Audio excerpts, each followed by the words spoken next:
Hello, everyone. There we go. Hello. Thank you so much for coming. Sorry about the delay. As you can see, we're now up on the board. I guess we'll just start by introducing ourselves. This is Simon Kent Fung. He's the creator of Dear Alana. It is an 8-episode podcast that was #1 on Apple Podcasts, covered by international outlets including The Guardian, People magazine here in the US, telling the story of not only the life and death of Alana Chen and her experiences with conversion therapy, but also the ways in which her story resonated with his own. And you'll hear some about that. He delves into the history of conversion therapy theories. How do people come to have these experiences? What are the ideas and mindsets, both driving the therapist, and then also what is it that makes people actually seek this out? A lot of the narratives around conversion therapy suggest that people are mostly forced into it, but what about when that's not true, when there are reasons within people's own lives, psyches, understandings of Christianity that lead them to think that this is their only choice? And he'll show you, you'll get to see sort of a trailer for the podcast in a moment. I met Simon. My name is Eve Tushnet. I write and speak frequently on gay Christian spiritual lives, especially within the Catholic Church. And I met Simon because I was doing an article on conversion therapy within Catholic institutions, in Catholic settings. This is an area where a lot of Catholics sort of like blithely say, oh, we think that's a Protestant thing, or we think that's a thing of the past, which many of you may have heard. And I found that in fact, across a pretty wide spectrum of generations, including very young people and Catholic institutions, people are still being pressured into or channeled into therapy whose purpose is to make them stop being gay. So yeah, I don't know that there really needs to be much more than that. Yeah, great. This is loud. As you've mentioned, my name is Simon, and I'm the creator and host of Dear Alana, and what I'd like to do is begin by telling you about her story and introduce you to Alana Chen. So Alana Chen was from Boulder, Colorado, and she was a very devout young person. As a young teenager, she had this dream to become a nun. Actually, one of Mother Teresa's, part of Mother Teresa's order, she really felt called to serve the homeless, and was just a precociously devout child in a family that wasn't particularly religious. But she had the secret, and that secret was that she was experiencing some amount of same-sex attraction, and she shared that information with her spiritual director, a mentor priest of hers. That priest told her not to tell her parents about this, and through other spiritual guides in her life, she was directed to conversion therapy, which she underwent, and eventually, at the age of 24, took her life. And I came across this story really completely removed from it. I'm about a decade older than her, from a different country. I'm from Canada, but was living in the Bay Area at the time, and read about her story just in my news feed. I found a news article about it, and was kind of frozen in my chair and completely shocked that there was this other person who had gone through similar experiences as I had. So I had dreamt of becoming a Catholic priest for most of my adolescence, and spent most of my 20s pursuing conversion therapy in order to kind of prepare myself for that path and find myself worthy to apply to seminary. And I recognized in Alana's story a lot of similarities, and so I basically continued to research her, reading as much as I could, found her mother on Facebook, and sent her a note just to send my condolences, offer support, and also share some of my own story. And that began a texting and phone call kind of relationship for the next year and a half.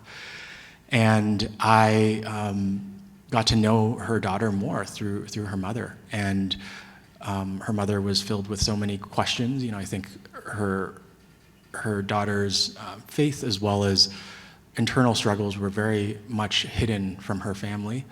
But she did leave behind 20 journals, and so that was some of the material that they were beginning to sift through.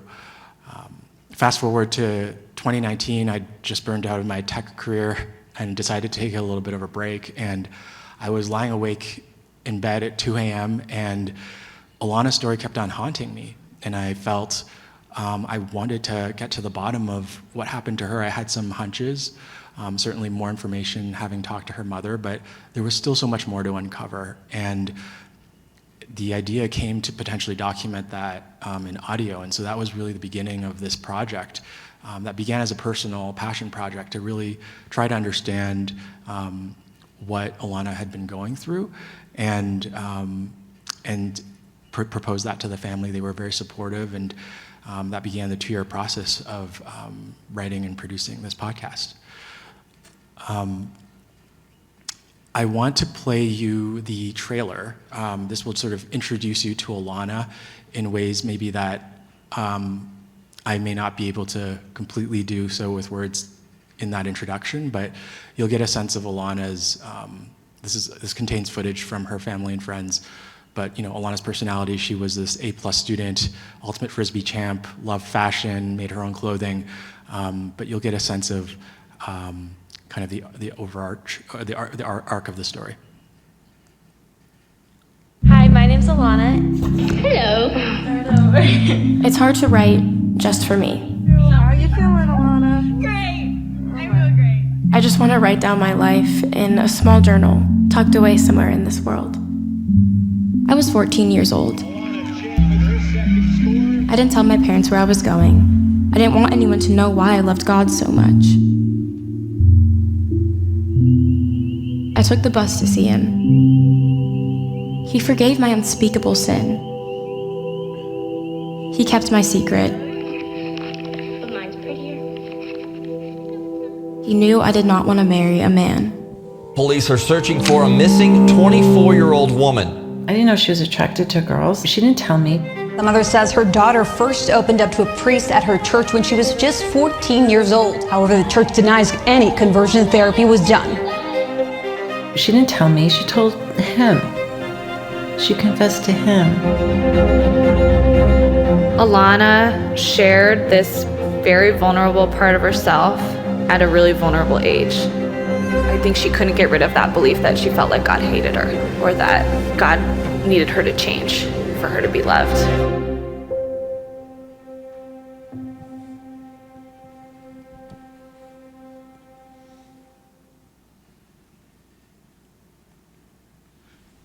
So the podcast came out this summer, and surprisingly, it hit #1 in its first week. The reception has been tremendous from around the world, and I think it's really struck a nerve on many fronts, not only on the religion and sexuality front, but also from people really relating to this kind of coming of age. The challenges that come with growing up. That's been kind of in a nutshell, the podcast for those of you who haven't listened to it. And you can find it anywhere you get your podcasts, and would love for you to have a listen. So with that, let's dive into our primary topic today, which is conversion therapy today, the ways in which it manifests in our churches and in our communities, the ways in which its theories still are pretty influential in a lot of Christian and religious spaces, and kind of a path forward for how we might be able to better engage our families and communities and help kind of educate each other on some of these practices. Yeah, so I guess like the one way to get at the most basic question is what you would say, what is conversion therapy? It's not a term that a lot of therapists will use about their own practice. And you can even hear in that little clip, the church is saying, oh, we didn't do conversion therapy. So what is it? So conversion therapy refers to practices that are attempting to change or convert or alter a person's sexual orientation or gender identity. Historically, these practices have been pretty coercive and sometimes physically violent. They've included things like shock therapies and aversion techniques and practices, even to lobotomies. But today, more often than not, they take place in therapeutic settings with a licensed therapist, or through unlicensed settings with, for example, a life coach, with pastors and priests in group home and group settings as well. And I'll get into some of the theory behind them, but ultimately, I'd say they're kind of premised on this idea that homosexuality is a pathology in some way. And the American Psychological Association has found no basis for efficacy of, the efficacy for these practices. And some statistics do point to the twice as likely increased rates of suicide among LGBT individuals who've experienced conversion therapy. Thank you. Now, nowadays, I feel like there are a lot of movies and things that sort of like the idea of conversion therapy is much bigger in the public consciousness than it maybe was at the time that you were going through it or that Alana was going through it. There was not, like Boy Erased wasn't out, some of these other movies that have come out. Did you know that was a thing before it was presented to you as a possibility, and how was it presented to you? Yeah, so I think like a lot of us, probably in the last 20 years, we've sort of seen conversion therapy shift in its language, and we'll talk a little bit about some of those shifts, but for me at least, as soon as I started to suspect that I might be gay, and I didn't want to use that word, but was looking for some amount of consolation or resources online, I bumped into a lot of websites and books that were promising orientation change. And I ended up finding a Catholic therapist in New York City who explicitly promised me that he, within 3 to 5 years, could change my sexual orientation. And so the kind of therapy I received was one-on-one with a licensed therapist. And then later on, I attended group therapy with other young men in their early 20s, and also went to weekend retreats, did spiritual approaches around deliverance prayer, and took that path as well.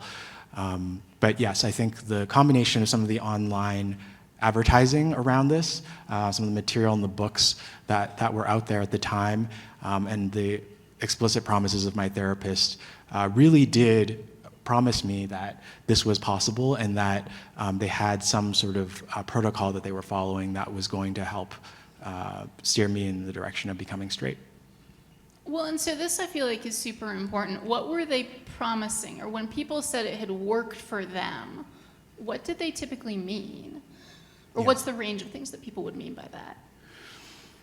Yeah, I mean, I think that the range goes from everything from explicit orientation, like Kinsey scale shifting, right, from exclusively or primarily attracted to a particular sex to the opposite of that, to attraction towards women in my case, and the ability to marry. And I want to also caveat a little bit about why I did this, and the similarities between Alana and myself were many, but one of the big ones was the fact that she and I both sought out this on our own, right? This was something that we felt was essential for our vocations. And in my case, in my path, in my desire and longing to be a Catholic priest, I was referencing a 2005, I believe, Vatican document that was basically coming down on admitting people that were identifying as gay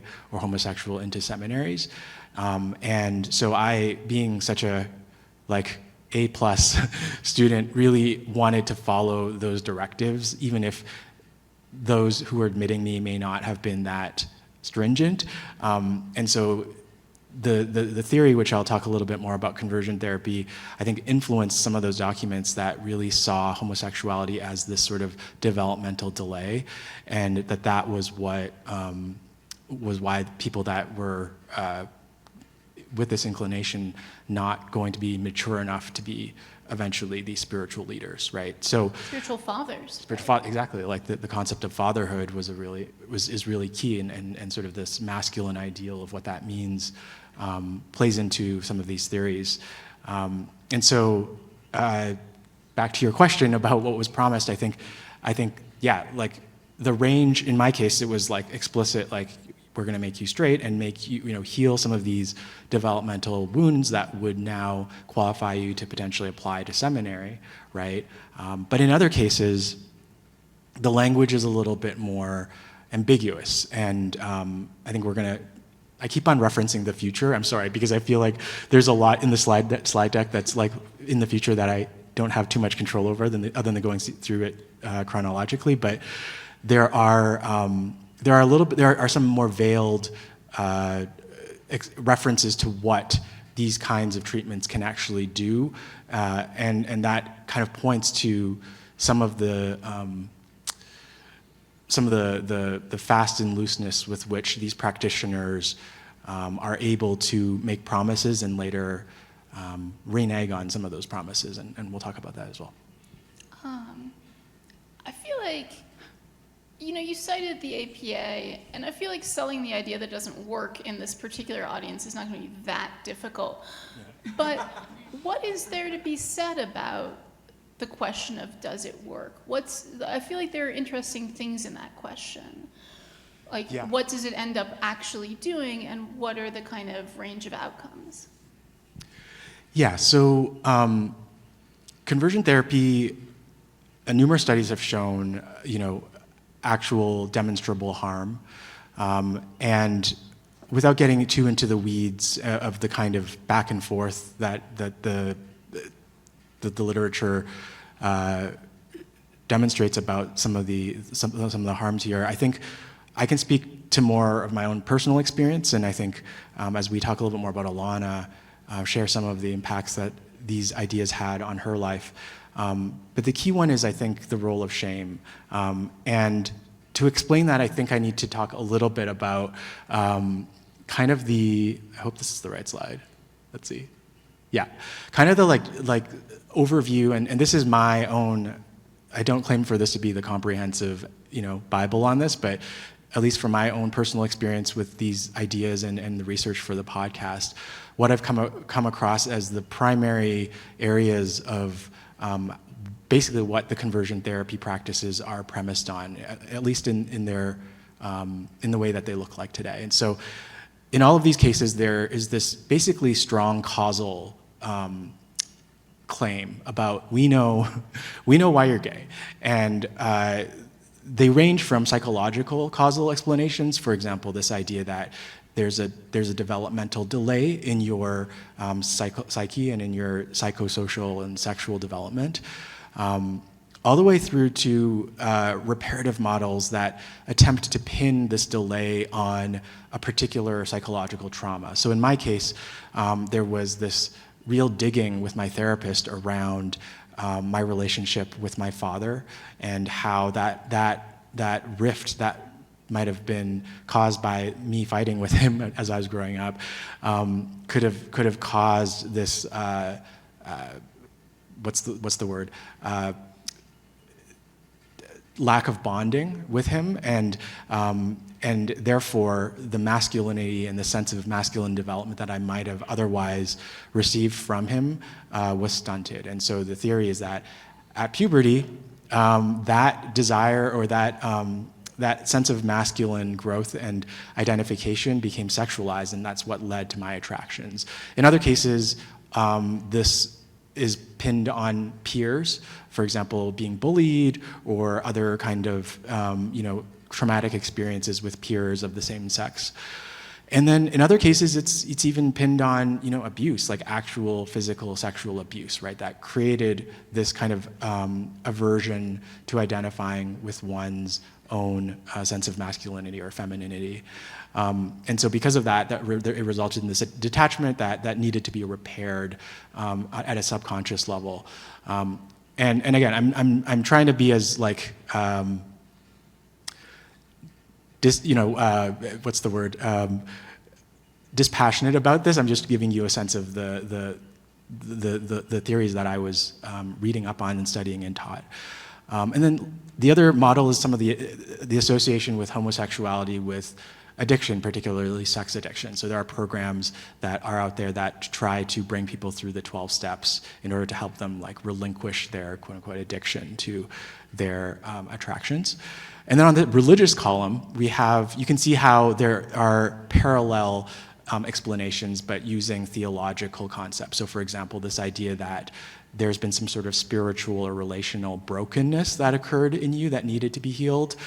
This idea that the fall and original sin made us gay, potentially demonic influences that came from maybe looking at pornography. And then ultimately probably in our case, most familiarly in the Catholic context, this language of disorder and this idea that our attractions are sort of intrinsic disorder that at some level can be reordered. But taken together, you can see how all of these theories and causal theories really treat homosexuality as a pathology or some sort of diseased state that a person is in. And I think another way of looking at this is there's this idea ultimately that gay people don't really exist. They're just kind of like confused or stunted or broken heterosexuals. And so with that, the actual practices that are going to try to repair or work through these causal triggers for one's sexual orientation are going to reflect some of these theories. So in my case, it involved working through my relationship with my father, some of the pure wounds. It involved looking at spiritual healing retreats that were going to try to repair this damagedness to my soul. And I want to show you a real quick clip of a weekend retreat that I went on, but this is from a documentary that was done on this program that used some of these psychological modalities that probably like a lot of you may have encountered, like the idea of externalizing the trauma and physically acting out on it in some way to try to like face it and work through it. And I hope this will play. Actually, before that, this is an example of just how like there's been a whole cottage industry of books and material that's really attempting to communicate all of these theories. And so some of you may have seen these books. I certainly own a few of these particular ones, but let me see if I can find this. Okay, so let's see if we can play this real quick. Let's start with Jetty, since he knows this process. So you guys watch Jetty as he models this. You want me to do it like I'm going to do it? Uh-huh.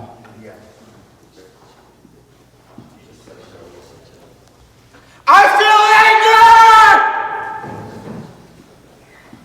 anger! And I feel this emptiness inside me every time I look into the mirror. The impulse I want to do is just punch that mirror because I can see my fucking parents in the background just staring at me and doing nothing as I've gone through this my entire fucking life. And I want to scream, what the fuck is your problem? Where were you? Why did you leave me here? The goal of the weekend, Journey into Manhood, is... Okay, sorry. Okay, let's put this on a black slide for a quick sec. 1 second.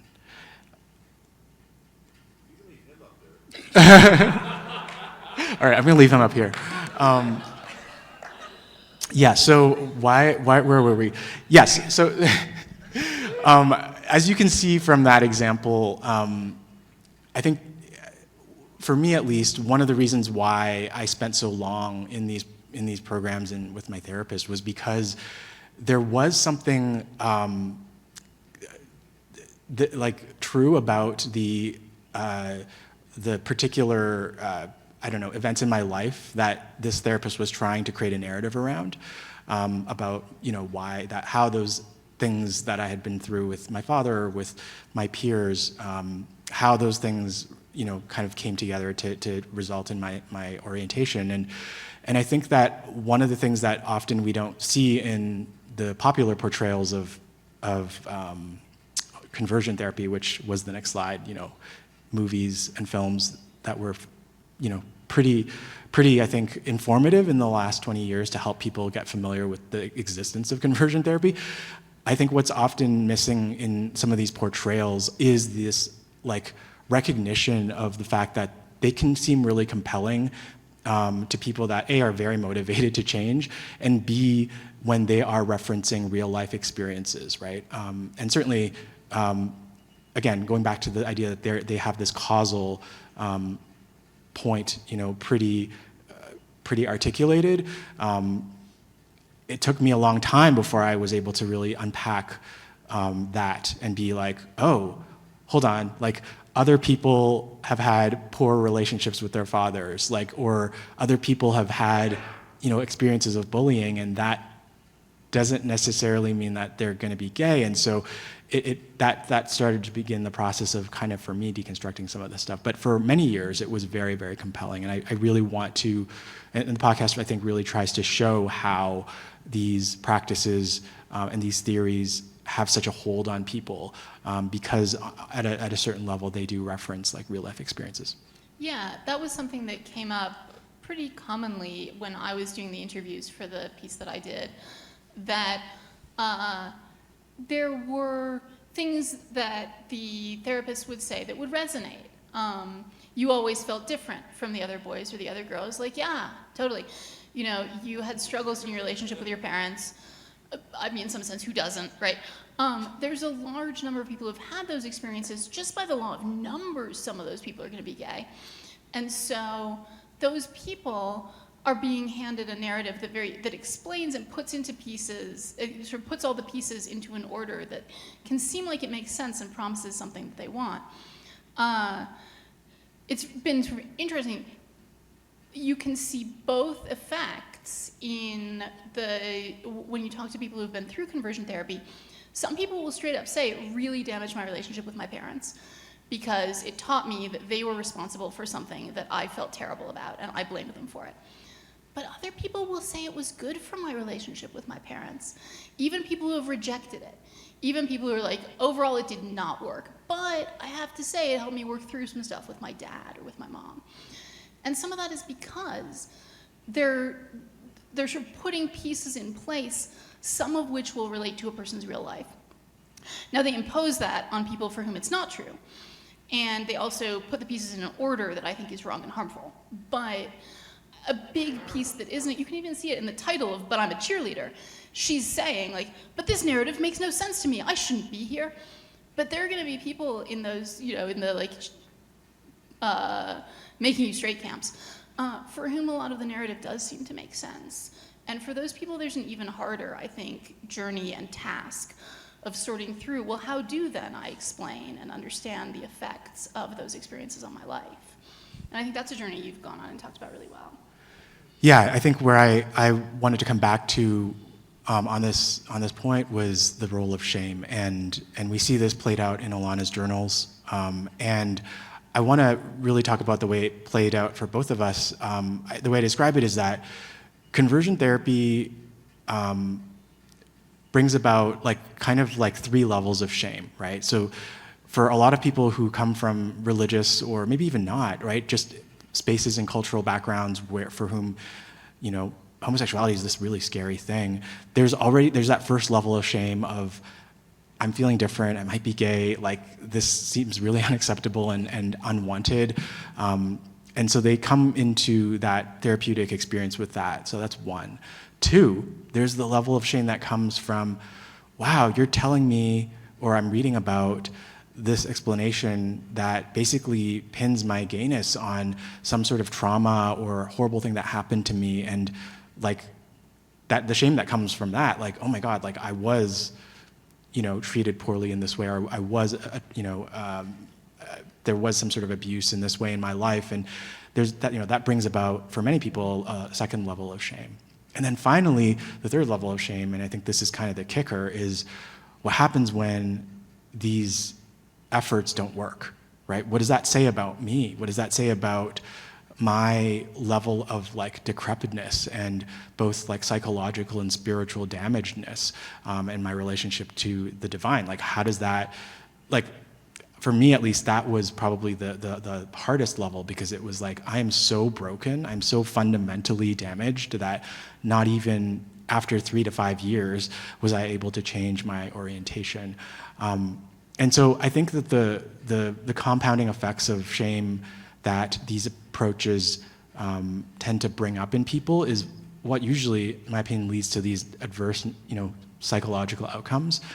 And I think I would add lastly that, and it's taken me a while, and this is kind of spicy claim, right? Which is, I do think that a lot of these conversion therapy programs and packages and approaches actually require the shame.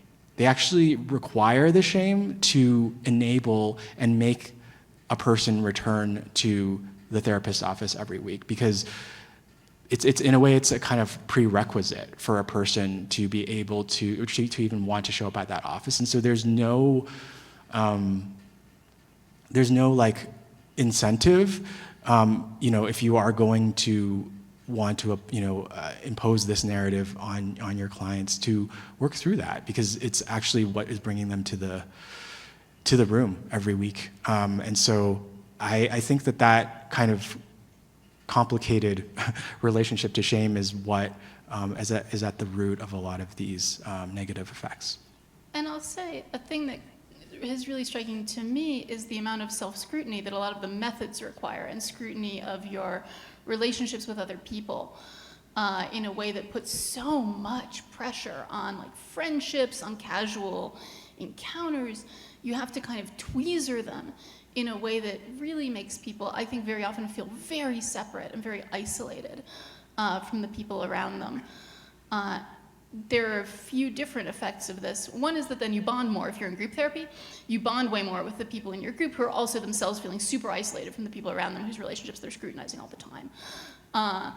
But also, maybe this is wrong, but my sense is that once you were really diving into the conversion therapy, you weren't learning how to be a priest, right? Like, you weren't doing, the thing that had initially drawn you in was about your vocation. But then you kind of couldn't start on that until you would fix the gay thing. And so it gets endlessly pushed off and pushed off and pushed off. And you're constantly kind of working on yourself and not asking, how can I learn to live into my vocation? And that seems to have been true for Alana as well.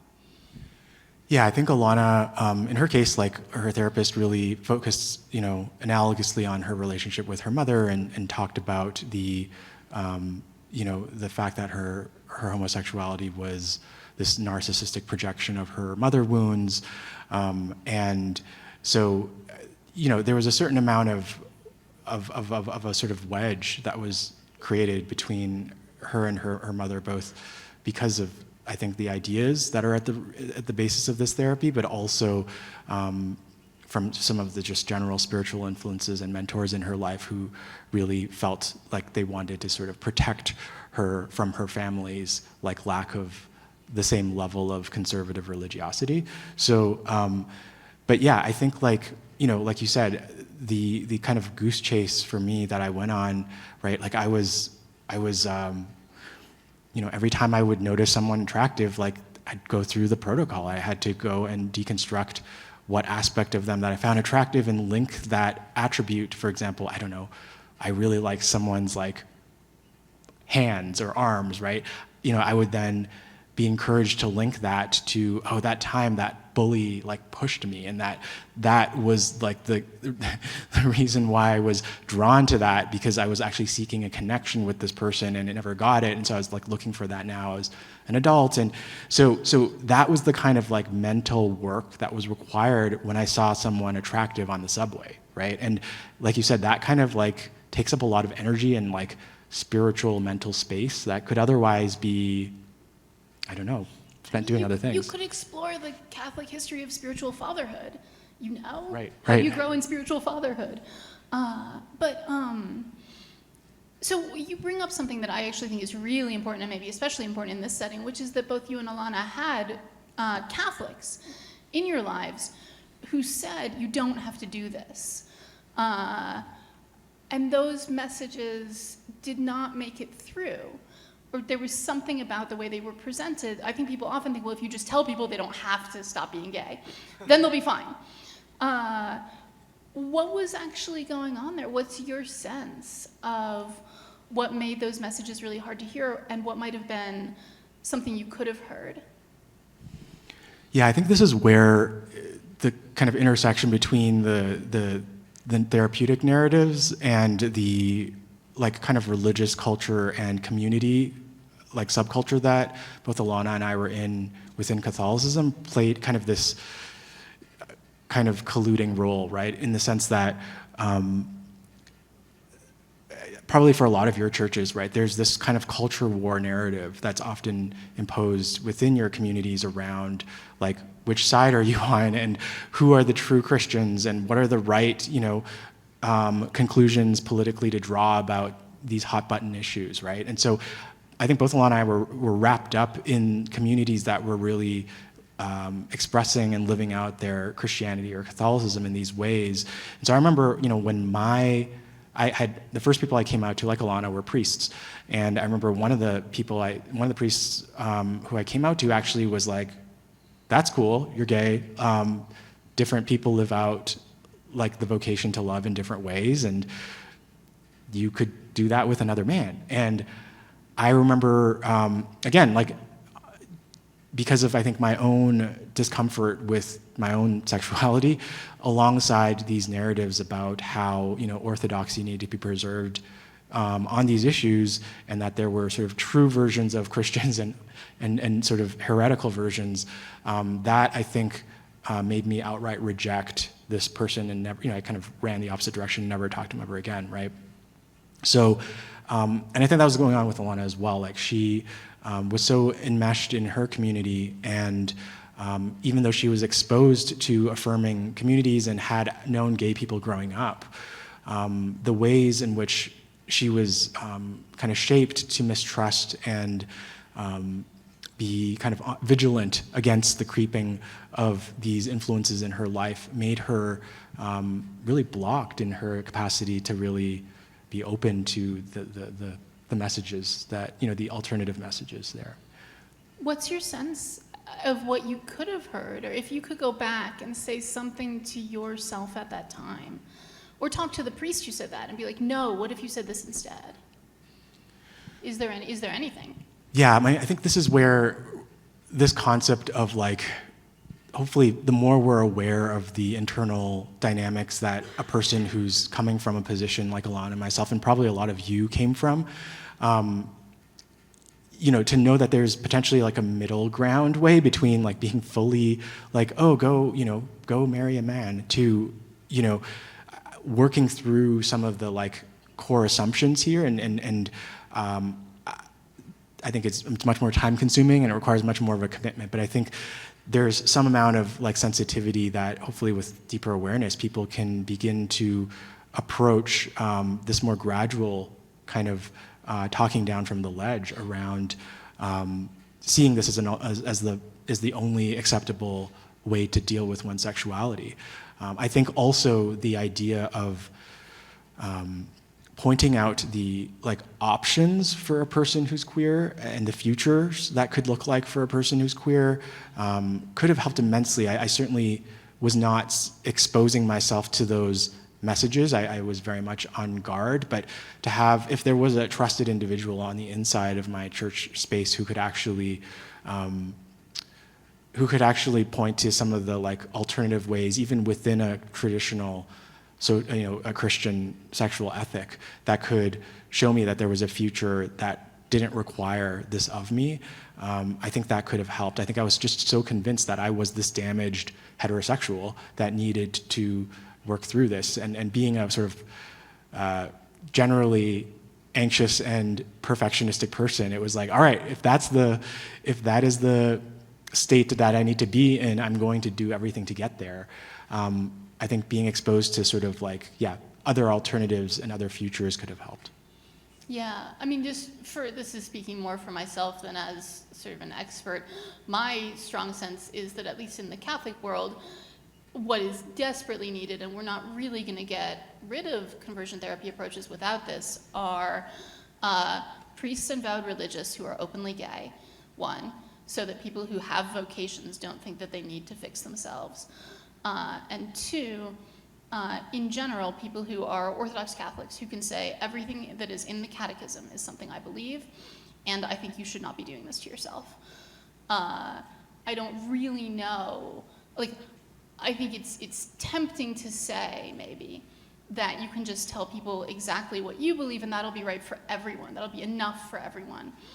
And, like, I do try to be an Orthodox Catholic, but I also will say, I think even from the perspective of someone who doesn't, you need people who are both Orthodox and openly gay and not seeking to be otherwise, because that's the kind of Catholic you wanted to be. Yeah. You know, and saying like that person too can seek self-acceptance is pretty huge. I don't know, that's like a personal hobby horse. Let me see, I'm trying to see what would be best for the use of our time. Okay, so I do think it's worth talking about a lot. I talked to someone for the American Magazine article that I wrote, whose therapist explicitly said, I don't do conversion therapy, and then like proceeded to do therapy with the goal of changing her from gay to straight. So I guess we should talk about, first of all, what's the language that is most often used nowadays? What are the ways people talk about what they're doing when they're doing conversion therapy? And then second, if you want therapy or prayer or spiritual guidance, especially if you want it from a Christian therapist or from a more traditional church, how do you know? How can you tell if what's actually being done is something whose intention is to flip your orientation, or that would be in the conversion therapy model? Glad you asked. We have a slide about that. Let's see. Okay, so I think this was the part where we want to talk a little bit about like kind of consumer awareness, like today, right? And how has conversion therapy rebranded, and what are ways in which we can help each other identify, these approaches? So I think the first point here is that even when I was like researching things online, I came across, as mentioned earlier, these kind of veiled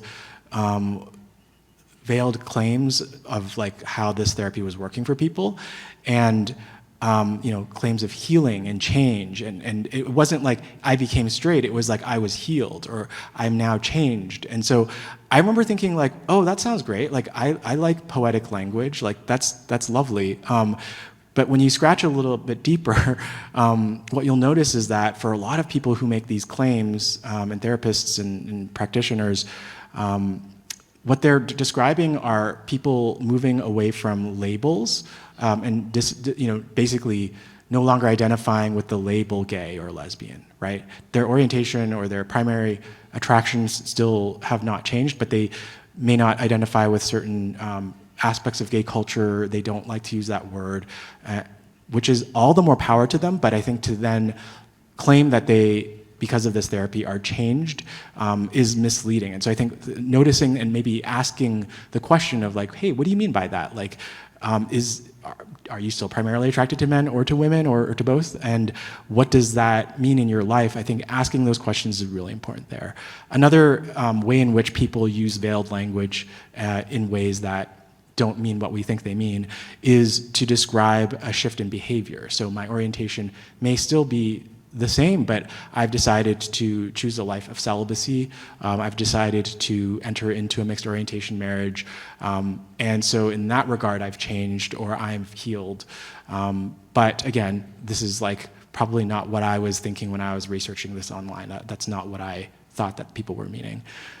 Other people mean that, oh, I'm healed because I no longer have anxiety about this conflict between my sexuality and my faith, for perhaps some of the reasons above, that they've decided to opt out of labels or change their behavior. And so in that way, they've been healed or helped by these approaches. And then lastly, I think there's just a multitude of subjective definitions that people use to to define healing and change in their life. So just getting clarity about what that means when you hear these claims is really key. The other things that's happening is, as I was researching this, seeing the contrast between the kind of the same websites that I was visiting 10 years ago to like today, right? And what I'm noticing is that there's a talking down, or there's like an obfuscation of this idea that people are offering conversion therapy explicitly, and instead there's this interest in using other arguments to justify the work that they do. And so a couple of these include this claim that, oh, we're just offering patient choice. We're giving patients choices in their therapeutic journey, and we're also non-coercive. So it's not conversion therapy because it's not coercive. We're not forcing people to go through electroshock, which is what people think of when that's how they have defined conversion therapy. And to that, I want to say, this was a revelation I had when I was making the podcast, which was, I always felt like I had a choice, right? I always felt like this was my choice to choose this therapy. And it wasn't until I was in dialogue with my collaborators on the project who had not been through these experiences where they were like, Simon, did you really have a choice? If like you had essentially an existential gun to your head, which was like you either are going to like essentially go to hell if you were to not change, or like not live out your full vocation. I think I was presented with a lot of really, really horrifying outcomes that I really didn't want. And so this idea that this was a free choice is something that I've since come to question. And I think for a lot of us, it could be a prompt to ask, like, if somebody has particular theological presuppositions about their options and the consequences of those options, like, are they really free in that situation to choose something other than conversion therapy? Another argument I've come across, and you'll see this on some of the language of some therapists, conversion therapists still practicing today, is this idea that we're not doing conversion therapy because we are not trying to seek orientation change for our clients. We see that as a secondary outcome.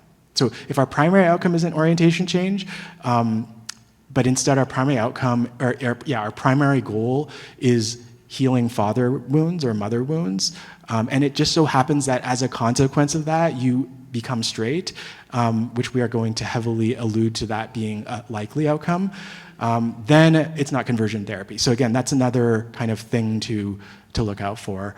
Another line that's often seen is, we don't do conversion therapy because we're a ministry, we're not a therapist.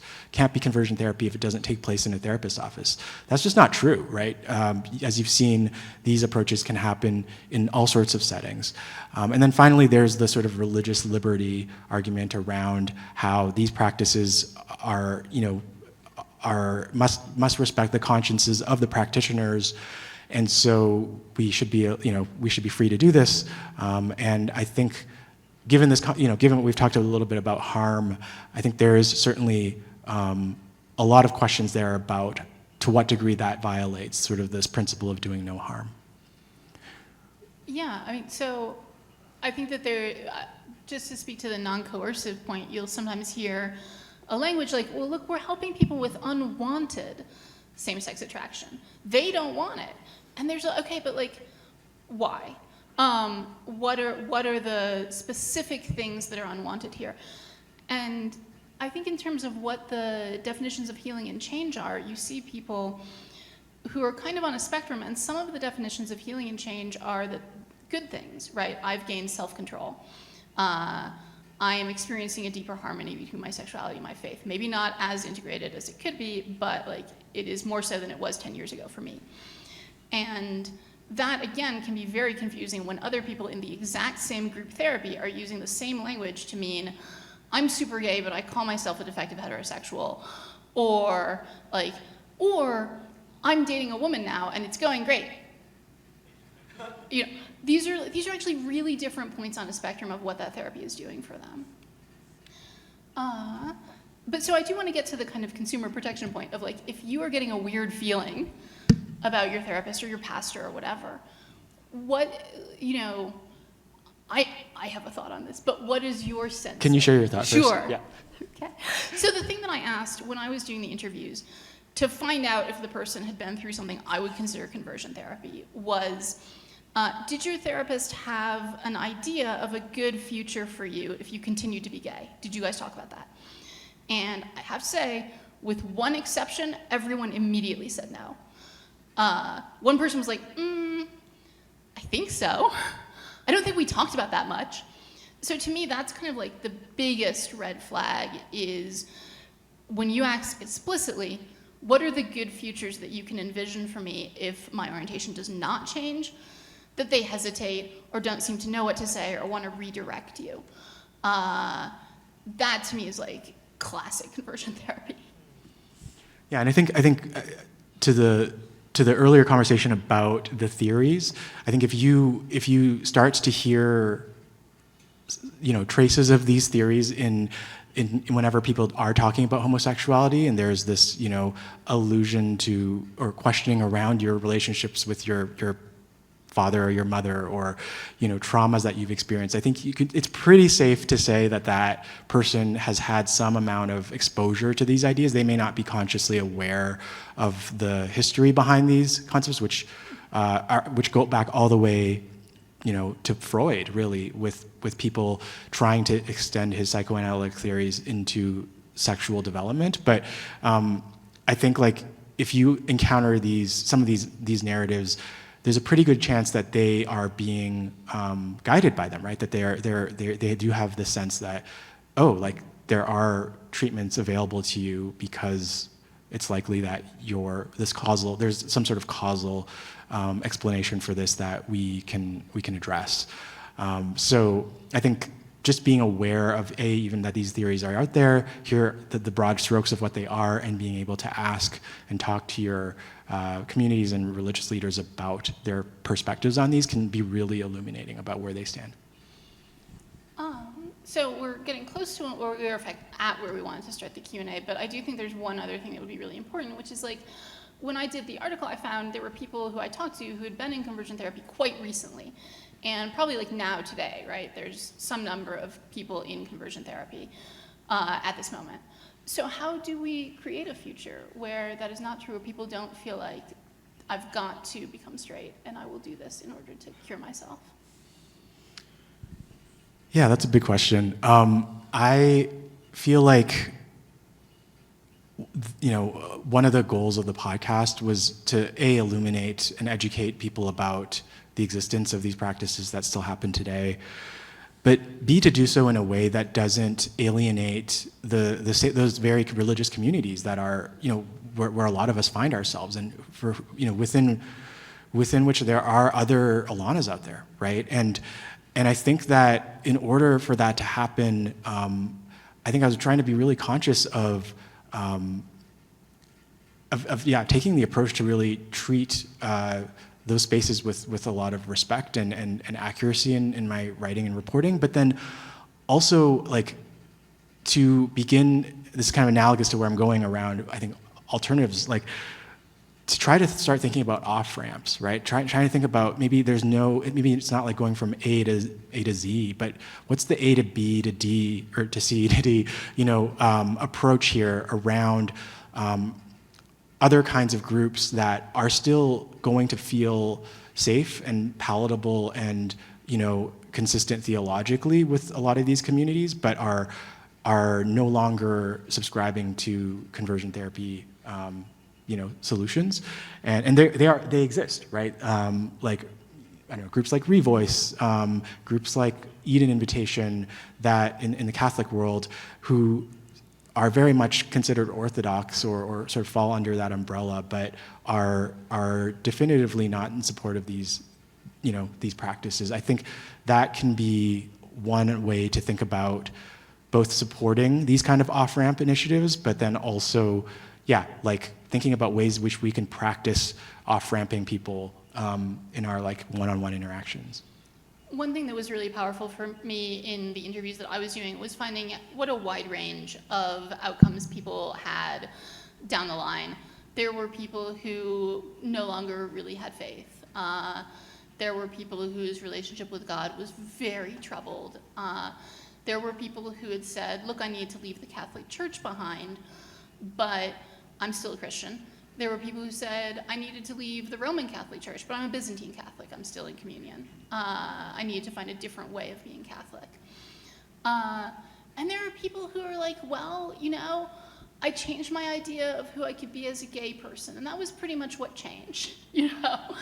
And it was honestly like very inspiring to me, because I think a lot of the stories that we do see about conversion therapy and kind of good outcomes and good, as you say, off-ramps, almost present another picture that people have to live up to, of like, there's a way to be XX gay. And what I actually found was that there are people in the pews every Sunday who are XX gay and are living, you know, lives of very basic obedience and seeking self-acceptance and all that stuff. And I think just knowing that the range of outcomes is that wide is really helpful for people. You don't have to be one thing or another. You can kind of like come out into the path that you find. Beautiful. Let's do Q&A. Yes. Let me see if I have other slides real quick. No, that's it. All right, questions. Is there a mic we can pass around, or we can probably hear you and then repeat the question? No mics? Okay. I feel like we'll just summarize real quick. Yeah. So the question and kind of preamble was about, you know, it's persons from Canada, federal bans there. What are the current laws here in the U.S. and where should we spend our energy? Should it be sort of the legislative level or sort of the community level, and what's the balance there? I can speak real quickly to the laws. I think I had a little bit of a crash course in this recently, but in the U.S. at least 22 states and D.C. have bans on conversion therapy for minors, but those bans only apply and are really only enforceable for licensed therapists, because they have licensing boards that can take away people's licenses if they are practicing that. So that is kind of where things are legislatively in the U.S. I spoke with the director of the national organization here that is working primarily on education and awareness about conversion therapy and some of the and on some of the legislation. And this organization is called Born Perfect. And the current kind of guidance there is really, if you or someone you know has been through conversion therapy and or knows of a therapist, regardless of whether or not this therapist is practicing in a state with these bans, you can still report and file a complaint with the licensing board. And that has been kind of one of the best practices that's been encouraged around people who feel like they're ready to come forward and make some of these, because I think there have been examples of cases where even in states where there are no formal bans, that there have been disciplinary actions taken. So that's one thing that can be done. And in fact, calling the Born Perfect hotline can actually put you in touch with folks who can walk you through that process. And let me see if there's one more point here. Yeah, and the other option that's available for people who have had this experience, both in states that have bans and in other states, is you can always personally sue your therapist. And of course, that can be costly and time-consuming, but that is another option. But on the question of like where to sort of put one's energy, I don't know. I think my personal thoughts are really going to be independently. It's sort of where you feel you're called. Like I feel my particular calling in the last few years has been to really bring awareness and education in this topic.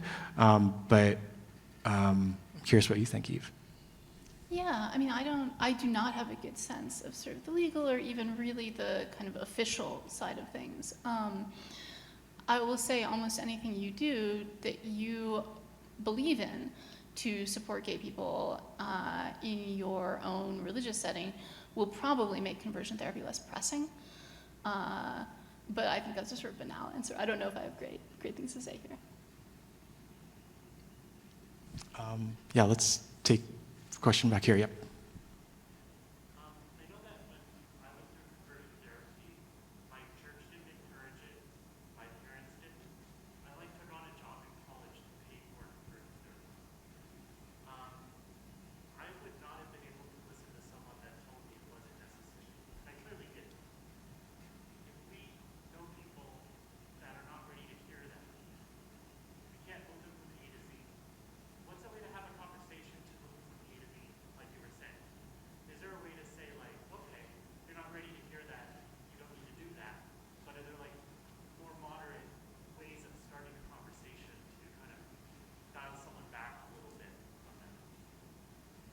things that I've seen be helpful in those moments. I'll repeat the question real quick. Oh, I'm so sorry. So this person had similarly chose to attend conversion therapy, without being forced by parents or church, took on a job to pay for it, would not have been open to any messages around convincing them not to do this.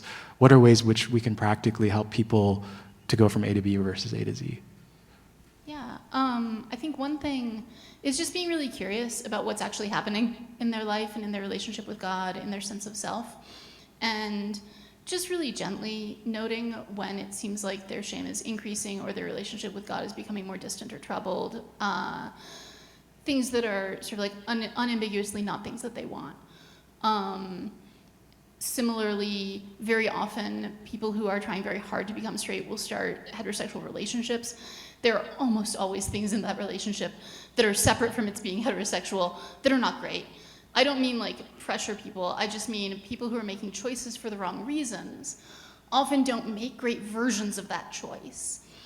And you can say, like, I kind of think you're pursuing more an idea of this guy, and I think he's pursuing an idea of you, and I don't know if that's really good for either of you. That's usually true in my experience. And if it's not, then fine.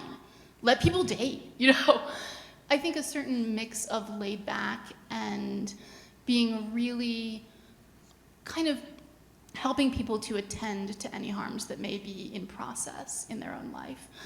And I do think asking, maybe this will help you in a lot of ways, but if it doesn't do what you want it to do, what's plan B?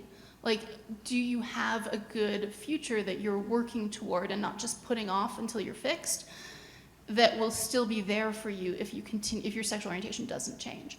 Again, leaving open the question that it might. Because people's lives are weird. People go in all kinds of different directions.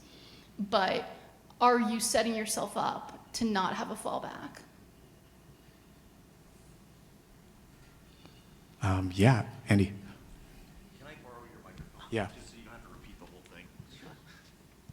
Hi, my name's Andy, and I wanted to share a story. I interviewed a guy named Wayne Besson a little while ago who wrote a couple of books, just came out with a new book about conversion therapy.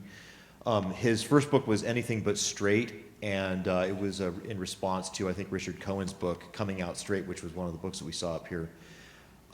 Wayne was in an interview where it was him and then one of the poster children for conversion therapy, and I don't remember the guy's name, but he was a young man, about 22 years old, and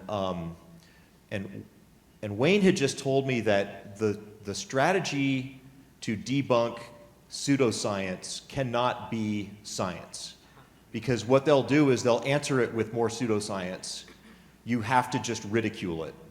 So he was responsible for getting Richard Cohen kind of pushed off to the side because he put him on The Daily Show and showed his techniques of hitting a pillow with a tennis racket and yelling "Mom," and Jon Stewart made a mockery of him, and it just basically took Richard Cohen out of the picture. But then I thought, I don't ever want to get on Wayne's bad side. But then he said, look, but you always have to leave a room for these people to come out.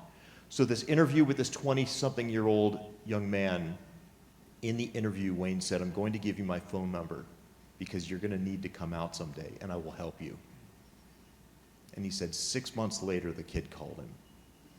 He was on national TV and national ad circuits as the poster child for This Stuff Works.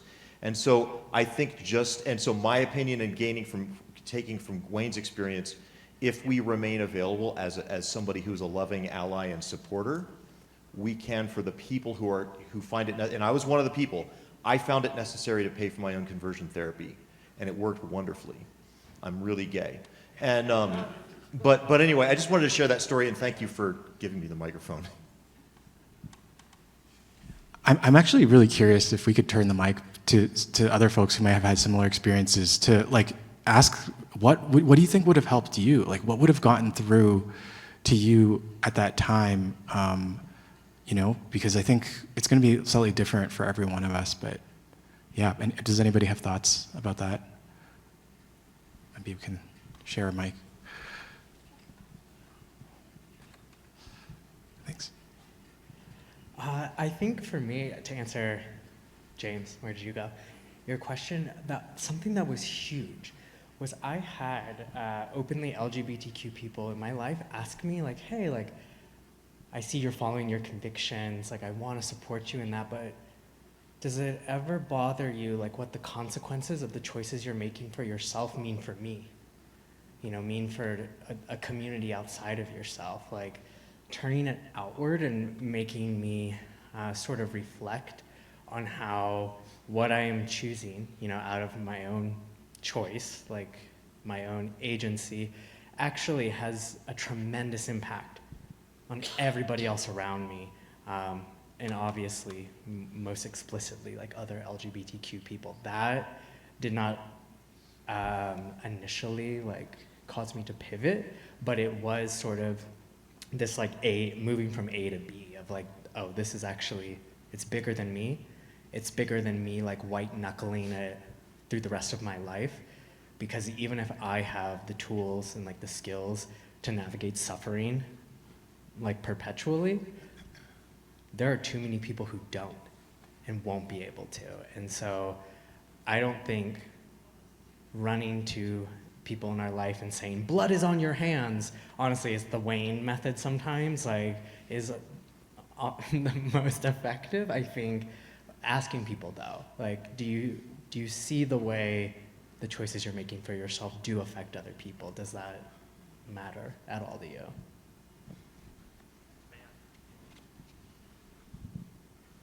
I said at the time that nothing anyone else told me would change my mind, but what did was the relationships around me, because I realized I hurt my parents. And reparative therapy caused me to hurt my parents, and it was seeing that changed it. It was not anyone else. So that's just to say that there's many things that can get someone to change, which I think, looking back, that's like I'm sorry that that's how it had to happen, but it did. But it wasn't someone else. So that's just to say, you know, it's often people around us. And when we see the harm that these things can do, I think it can change our perspective. I didn't know what the answer was, but I thought reparative therapy can't be it because it causes so much harm.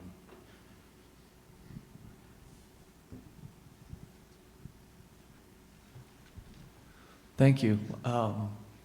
When I got out of conversion therapy, I started seeing a new therapist, clinical therapist, who was not in that camp. And he waited patiently for 4 years for me to come to it. He told me when I finally said, I think this is all bogus, he smiled and he took a deep breath and he said, I've been waiting. I saw him every week for 4 years. And he goes, I've been waiting 4 years for this moment. And I was like, why didn't you tell me? Why? And he goes, because you know what you would have done. You would have put me in, quote, the liberal camp, end quote, and you would have stopped coming to see me. And he goes, I asked you 2 questions for the past 4 years. Tell me more, or a statement, and help me understand. He said, no matter how neurotic you were about things, no matter how complex your thinking was, tell me more. And I think for the people maybe that are stuck somewhere of, hey, I love you, tell me more. Let's go out to lunch. How was your weekend? Oh, you were at a conversion therapy camp this weekend? Tell me about it. How was it? Tell me everything. Let's go out to lunch, right? And what, as a Catholic, to speak to Pope Francis, like the ministry of presence, of just being there. And 4 years later, when I quoted Lady Gaga and saying, I think I was born this way, and he just said, finally, then he's still there. You know, he didn't fire me 4 years, nor did I fire him. So that's kind of my mindset. So, and thanks for your presentation. I have a question of like, you know, it was really heavy issues, but what are some of the successes of the podcast? Like the stories that have come to you all, or just the idea of storytelling? Like for us it's powerful just to tell our stories, even if we're not changing minds. Or people that have like found identity and healing through a really, really traumatic story that you put out there, of Alana's story and your story together. Yeah, well, I'd say probably hundreds of emails and DMs and a couple of interesting themes. People who certainly can relate to the very specifics, right? People writing about their upbringings in similar spaces and having attended similar kinds of programs and sought out these kind of approaches. People who can relate to the story on a very human level, just just wanting to fit in and kind of the lengths that we will go to in order to find belonging in our communities and feel right. Certainly have gotten a couple of really interesting notes from wives of men who are, they're in the process of sort of separating and are kind of thanking me for helping them understand what their spouses had been secretly doing during their marriages, which was really interesting. And I think some of the most powerful messages have been from people talking about their not coming from a religious background at all, hearing this podcast and actually feeling in some sense like a connection to Alana and to kind of the spiritual, if you will, through her. And I think what I've seen in a way that has been kind of miraculous as well is the ways in which the podcast is penetrating spaces that I personally can't reach, right? There are groups of psychologists who are self-organizing on Zoom and talking about how they can better improve their practices because of what they've learned through the podcast. Conservative Christians who are organizing their own Facebook groups to talk about the bigger themes of spiritual abuse and the ways in which they've been participating in that in those spaces. And so I feel like that's been really, really cool to see the kind of, the ripple effects of the podcast. I think we have probably one more minute. So if there are any other comments or kind of experiences that people might have, I think we have time for maybe just one more.